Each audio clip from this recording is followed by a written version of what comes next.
ಆಂಧ್ರ ಮಾಜಿ ಸಿಎಂ ಜಗನ್ ಮೋಹನ್ ರೆಡ್ಡಿ ಭಾರತದ ಡ್ರಗ್ಸ್ ದೊರೆ. ಜಗನ್ ಆಳ್ವಿಕೆಯಲ್ಲಿ ಆಂಧ್ರ ಪ್ರದೇಶವು ದೇಶದ ಗಾಂಜಾ ರಾಜಧಾನಿಯಾಗಿತ್ತು. ಜಗನ್ ಮೋಹನ್ ಕಾಲದಲ್ಲಿ ಆಂಧ್ರದ ಹಳ್ಳಿಗಳು ಗಾಂಜಾ ಅಡ್ಡೆಯಾಗಿತ್ತು. ಕೊಲಂಬಿಯಾ ಡ್ರಗ್ ದೊರೆ ಪ್ಯಾಬ್ಲೋನಂತೆ ಭಾರತದ ಡ್ರಗ್ ದೊರೆ ಜಗನ್. ಆಂಧ್ರ ವಿಧಾನಸಭೆಯಲ್ಲಿ ಜಗನ್ ಛೇಡಿಸಿದ ಸಿಎಂ ಚಂದ್ರಬಾಬು ನಾಯ್ಡು. ಜಗನ್ ರನ್ನು ಕೊಲಂಬಿಯಾ ಡ್ರಗ್ ದೊರೆ ಪ್ಯಾಬ್ಲೋ ಎಸ್ಕೋಬಾರ್ಗೆ ಹೋಲಿಕೆ. ವೈಎಸ್ಆರ್ಸಿಪಿ ಆಡಳಿತಾವಧಿಯಲ್ಲಿ ಆಂಧ್ರದ ಸ್ಥಿತಿ ಅತ್ಯಂತ ಹೀನಾಯವಾಗಿತ್ತು. ಆಂಧ್ರ ಪ್ರದೇಶದ ಗ್ರಾಮಗಳಲ್ಲಿ ಸುಲಭವಾಗಿ ಗಾಂಜಾ ಸಿಗುತ್ತಿತ್ತು. ಒಮ್ಮೆಯಾದರೂ ಈ ಸಮಸ್ಯೆಯನ್ನ ಜಗನ್ ನಿವಾರಿಸಿದ್ರ? ಅಧಿಕಾರದಲ್ಲಿದ್ದಾಗ ಜನರನ್ನು ಜಗನ್ ಭಯಭೀತಗೊಳಿಸಿದ್ದರು. ನನ್ನ ಜೀವಮಾನದಲ್ಲೇ ಆಂಧ್ರದ ಅಂತಹ ಕೆಟ್ಟ ಸ್ಥಿತಿಯನ್ನು ನೋಡಿರಲಿಲ್ಲ. ಆಂಧ್ರ ಮಾಜಿ ಸಿಎಂ ಜಗನ್ ಬಗ್ಗೆ ಚಂದ್ರಬಾಬು ನಾಯ್ಡು ಸ್ಫೋಟಕ ಆರೋಪ. ಪ್ಯಾಬ್ಲೋ ಎಸ್ಕೋಬಾರ್ ಮಾದಕ ವಸ್ತುಗಳ ಕಳ್ಳ ಸಾಗಾಣಿಕೆಯಲ್ಲಿ ಕುಖ್ಯಾತ ವ್ಯಕ್ತಿ.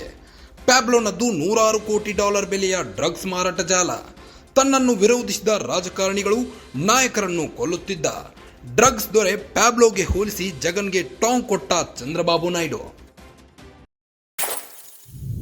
ಆಂಧ್ರ ಮಾಜಿ ಸಿಎಂ ಜಗನ್ ಮೋಹನ್ ರೆಡ್ಡಿ ಭಾರತದ ಡ್ರಗ್ಸ್ ದೊರೆಗಳಲ್ಲಿ ಒಬ್ಬರು ಎಂದಿದ್ದಾರೆ. ಜಗನ್ ಆಳ್ವಿಕೆಯಲ್ಲಿ ಆಂಧ್ರ ಪ್ರದೇಶವು ದೇಶದ ಗಾಂಜಾ ರಾಜಧಾನಿಯಾಗಿತ್ತು ಎಂದು ಹರಿಹಾಯ್ದಿದ್ದಾರೆ. ಜಗನ್ ಮೋಹನ್ ಕಾಲದಲ್ಲಿ ಆಂಧ್ರದ ಹಳ್ಳಿಗಳು ಗಾಂಜಾ ಅಡ್ಡೆಯಾಗಿತ್ತು ಎಂದಿದ್ದಾರೆ. ಕೊಲಂಬಿಯಾ ಡ್ರಗ್ ದೊರೆ ಪ್ಯಾಬ್ಲೋನಂತೆ ಭಾರತದ ಡ್ರಗ್ ದೊರೆ ಜಗನ್ ಎಂದಿದ್ದಾರೆ. ಈಗಾಗಲೇ ಆಂಧ್ರ ವಿಧಾನಸಭೆಯಲ್ಲಿ ಜಗನ್ ನನ್ನು ಛೇಡಿಸಿದ ಸಿಎಂ ಚಂದ್ರಬಾಬು ನಾಯ್ಡು ಅವರು ಜಗನ್ ರನ್ನು ಕೊಲಂಬಿಯಾ ಡ್ರಗ್ ದೊರೆ ಪ್ಯಾಬ್ಲೋ ಎಸ್ಕೋಬಾರ್ಗೆ ಹೋಲಿಸಿದ್ದಾರೆ. ವೈಎಸ್ಆರ್ಸಿಪಿ ಆಡಳಿತಾವಧಿಯಲ್ಲಿ ಆಂಧ್ರದ ಸ್ಥಿತಿ ಅತ್ಯಂತ ಹೀನಾಯವಾಗಿತ್ತು ಎಂದು ಆಕ್ರೋಶ ವ್ಯಕ್ತಪಡಿಸಿದ್ದಾರೆ. ಆಂಧ್ರ ಪ್ರದೇಶದ ಗ್ರಾಮಗಳಲ್ಲಿ ಸುಲಭವಾಗಿ ಗಾಂಜಾ ಸಿಗುತ್ತಿತ್ತು ಎಂದು ಆರೋಪಿಸಿದ್ದಾರೆ. ಒಮ್ಮೆಯಾದರೂ ಈ ಸಮಸ್ಯೆಯನ್ನ ಜಗನ್ ನಿವಾರಿಸಿದ್ರ?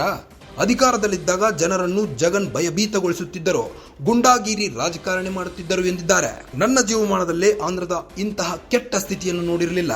ಆಂಧ್ರ ಮಾಜಿ ಸಿಎಂ ಜಗನ್ ಬಗ್ಗೆ ಚಂದ್ರಬಾಬು ನಾಯ್ಡು ಸ್ಫೋಟಕ ಆರೋಪಿಸಿದ್ದಾರೆ. ಪ್ಯಾಬ್ಲೋ ಎಸ್ಕೋಬಾರ್ ಮಾದಕ ವಸ್ತುಗಳ ಕಳ್ಳ ಸಾಗಾಣಿಕೆಯಲ್ಲಿ ಕುಖ್ಯಾತ ವ್ಯಕ್ತಿಯಾಗಿದ್ದನು. ಪ್ಯಾಬ್ಲೋನದ್ದು $100 ಕೋಟಿ ಬೆಲೆಯ ಡ್ರಗ್ಸ್ ಮಾರಾಟ ಜಾಲವಿತ್ತು. ತನ್ನನ್ನು ವಿರೋಧಿಸಿದ ರಾಜಕಾರಣಿಗಳು, ನಾಯಕರನ್ನು ಕೊಲ್ಲುತ್ತಿದ್ದ ಡ್ರಗ್ ದೊರೆ ಪ್ಯಾಬ್ಲೋಗೆ ಹೋಲಿಸಿ ಜಗನ್ಗೆ ಟಾಂಗ್ ಕೊಟ್ಟಿದ್ದಾರೆ.